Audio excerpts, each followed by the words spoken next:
Welcome, everyone. Thank you for joining us today to learn more about our support services and resources available at McMaster Continuing Education students. My name is Monica, and I'm an information specialist here at McMaster University Continuing Education. I want to take this moment to mention that McMaster University recognizes and acknowledges that it is located on the traditional territories of the Mississauga and Haudenosaunee nations and within the lands protected by the Dish with One Spoon Wampum Agreement. So I just want to cover go over the agenda that we're going to cover today. So we're going to talk about free writing services, financial support and assistance, newcomer information, health and wellness, career resources, and departments and staff at McMaster. So first of all, I'm just going to do a quick intro to McMaster Continuing Education and what we offer. So we offer different types of programs. So I'll start with our certificate and diploma programs. These are academic credit university level courses within these programs. Certificates can range anywhere from 3 courses for a certificate of professional learning, 5 courses for a certificate, or for a diploma, it could be anywhere from a minimum of 8 courses to a maximum of 11 courses. Next, we have, for certificate and diploma programs, you would get an official transcript and a physical credential sent to you by mail, usually within a few months after you complete the program and you've applied to graduate and you've been accepted. Most of these programs are open enrollment that don't require an application. So you'd select your course on our website, check out, make payment, and proceed from there to create a schedule that works for you, keeping in mind if a program has a time limit or not. Not all programs have a time limit. Next is professional development. These are non-credit courses and programs. They're usually short in duration, and you would receive a digital credential after the completion. My own McMaster pathway. So this is a joint pathway between McMaster Continuing Education and main campus, where you would take one diploma program with continuing education plus some elective courses, and then carry on to do either a history or sociology degree. There is an application for this. So this pathway is intended for individuals who have never pursued a degree in the past or completed less than 1 year of a degree program. So if that's something you're interested in, I'm not going to talk about it in this presentation, but we have information on our website about that. Next is elevate your skills. So that essentially means that somebody who's taking a degree program through McMaster University, if their degree program has a lot of elective credits, they could take one of our programs or some courses through us. So if you complete a certificate or a diploma, an academic credit program, you could transfer credits towards a degree at McMaster. So whether you haven't started a degree yet or you're in the process of doing a degree, you might be able to utilize getting 2 credentials for one. So getting a certificate or a diploma and a degree kind of at the same time. And then we have some partnership programs. So some academic partners we have are Ed2Go, You Got Class, and OCADU. We offer some short professional development programs in conjunction with them. So you'll find these individual courses and programs on our professional development page of our website if you want to learn more about those one-off courses and programs. And lastly, here we talk about our industry sectors. So we've got programs and courses related to business, marketing, communications, health and social services, and technology and data.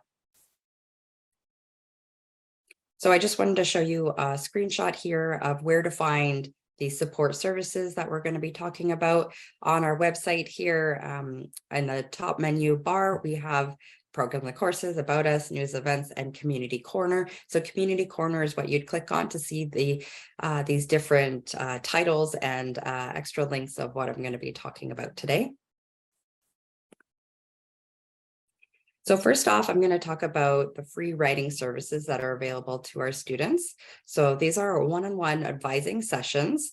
They would assist you with any assignments, letters, even resume writing, anything that you're looking to complete, whether an academic writing or something professionally that you would like to have reviewed.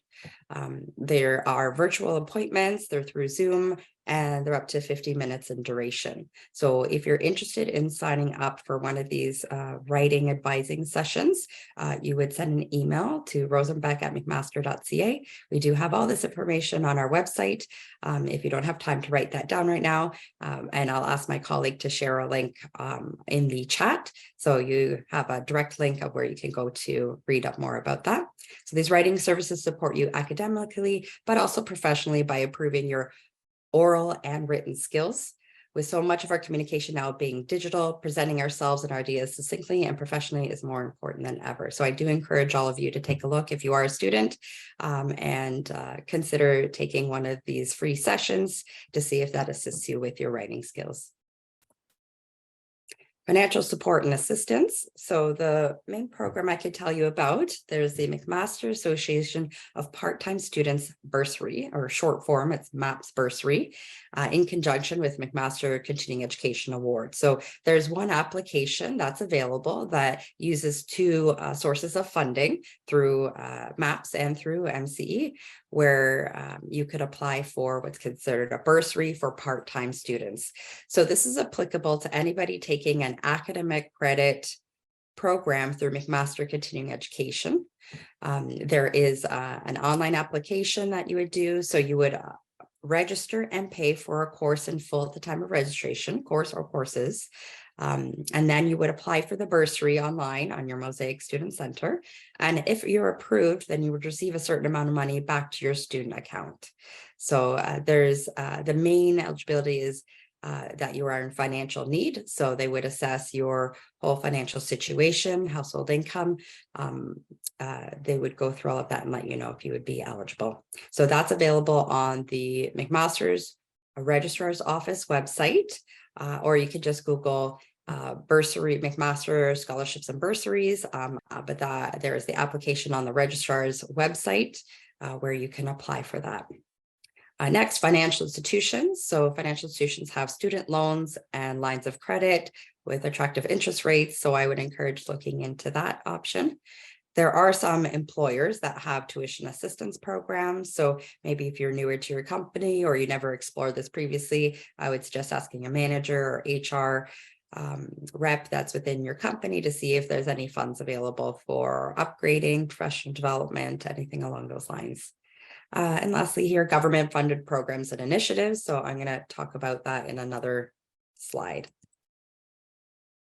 So, sorry, 2 points I want to comment on here. For most, I'm sure some of you may have this question, but most of our continuing education programs are not eligible for OSAP funding. I know it's a common question that we get, but unfortunately, programs are not eligible for OSAP. And non-academic credit courses do not receive tax certificates. So it's only our academic credit programs that would receive a tax certificate around tax time. So usually the end of February for any courses you've taken in the previous year, but that would not apply to non-academic credit courses. When you're looking on our website, any course that shows, say, 3 units of credit, that means it's academic. If it says, it doesn't say any number, it just says units and no number, that means it's non-academic credit. So government funded options. So there's a few things I could talk about briefly. I'm not going to get into full detail because it may not apply to everybody, but just to let you know that they exist. So through Employment Ontario, there's a program called Better Jobs Ontario. So traditionally, this was for anybody who's been laid off and looking to get retrained from the government, but the eligibility criteria has opened up a bit. So if you're currently unemployed or working under 20 hours a week, or you've been working survival jobs for a very long time, it's worth your while to meet with an Employment Ontario service provider, to meet with an employment counselor to discuss Better Jobs Ontario to see if that funding would be appropriate to you. That funding would be for any programs that are 52 weeks in duration or less. Next, the Canadian Ontario Job Grant. This is something that if you're currently working with an employer, you can let them know about it. If there's certain upgrading you want to do or training, what this entails is that the government would pay for a portion of your training costs and the employer would pay for a part of the training costs. So together, the employer and the government, you could submit an application to get some training funding for whatever you need for on the job. Next, laptops for students. So this is through the Government of Ontario through Contact North. The website is studyonline.ca. My colleague will drop a link for you that on there on the chat. So essentially it's a free laptop loan service for anybody taking online studies. And you would utilize the laptop while you're doing studies, and then you would have to send it back when you're all done. So check out that link if that's something that you require for your studies. And lastly, we have here Lighthouse Labs ICT Boost Initiative. So we're recently launching a cybersecurity program in conjunction with Lighthouse Labs, and through the Government of Canada, there is as ICT Boost Initiative, where if you meet the eligibility requirements, you could have this program paid for in full. So if anybody's interested in that program, I suggest checking the website. So again, just a blanket statement that all of these programs do have certain eligibility requirements. So I do suggest you look into their websites more to inquire more about what these programs offer. The newcomer information. So we have some links on our website here. The first I'll mention is Windmill Microlending. That's low interest career loans for internationally trained individuals. There's the Immigrants Working Center. So this is based in Hamilton. I know a bunch of these are Hamilton based, but this is a good starting point. They offer settlement, employment, language, and connections. Refuge Hamilton Center for Newcomer Health. They offer primary care, specialty services, and mental health support. Hamilton Immigration Partnership Council. They do have a list of local newcomer focused services in the Hamilton area. Devant. So Devant is has a fully integrated online career development platform designed to support career services. Their goal is to help students stay, work, and succeed in Canada. So they have job search support, webinars, virtual networking, and career development expo that they run. And lastly, here there's the YMCA Next Stop Canada. They offer settlement support, mentorship and networking, and online resources. Health and wellness resources. So there's 3 things I want to comment on here. So we have some mental health supports, apps, and exercises up on our website. I'll show you a screenshot in a second. We also have free caregiving courses and webinars. And there is an opt-in health and dental plan for part-time students. So this is just a screenshot on our website under the community corner, the mental health and wellness section. We have some supports and tools. So each of these options on our website opens up, and we'll share a number of organizations that you can contact, resources, websites, contact information for various mental health resources. So most of these are either Hamilton, Ontario, and then some are for Canada-wide. So that's why I want to comment on those for more local services, and a few for Canada.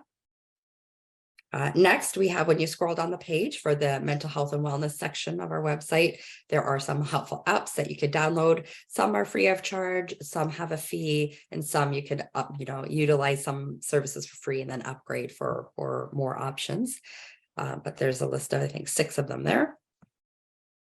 And then we have some exercises to soothe the mind. So we were working directly with a healthcare professional who created some documents of different techniques you can use to calm and de-stress. So these are PDF documents that you could print out or review on our website. There's breathing techniques, how to use distraction, progressive muscle relaxation. We'll also be adding some YouTube links for different techniques as well that you can use. We'll add that later on, but there's some documents there that can utilize. So free caregiving courses. So if you are the family or informal caregiver of an older adult, then this course would benefit you. This course would teach you how to navigate the health and social services systems to better access the support for the older adults in your care, as well as self-care strategies for yourself as a caregiver, among other topics. This is a free 8-week open enrollment self-paced course. There's also a French version of this course if that's something you would prefer. Upon completion, you would receive a digital credential. There is also free caregiving related webinars offered every month, hosted by Donna Thompson, one of our continuing education facilitators, with a different guest speaker each time, covering a variety of topics. You can find past webinars on our YouTube channel. I'll ask my colleague to send the link for Caregiving Essentials and for our YouTube channel, if you have that handy. Next, the Opt-in Health and Dental Plan. So this is for part-time students, which would be our continuing education students. So all of our continuing education students are considered part-time students, even if you do end up taking a full-time equivalent course load. So this health and dental plan is only relevant for students enrolled in academic credit courses and for students who are already eligible for OHIP or UHIP. So there's more information. We've linked this out on our website where you can learn more about the types of coverage available. Next is career resources. So the first one we have on here is our Fundamental Career Development Tool course. It's starting in May, and it's a 5-week instructor-led course. This course costs $25, so it's a minimal fee. The course will teach you communication, job search, and networking skills to support you with your career development. Next, Employment Ontario. So Employment Ontario supports with the programs I've mentioned previously, which are Better Jobs Ontario and the Canada Ontario Job Grant, but they also have free supports. There's free career counseling services for anybody who's working under 20 hours a week or less or unemployed. But they do have a resource center. They can provide job search assistance. They've got some workshops, and then for general retraining and employment counseling. So they cover all of that. So if you're not working or working on 20 hours a week, you can utilize that service. To search that up, you can search employmentontario.ca to find a service center near where you live. Next, we have Ripen. Ripen is a company that we partner with who supports us in providing some experiential learning projects for a few of our continuing education courses.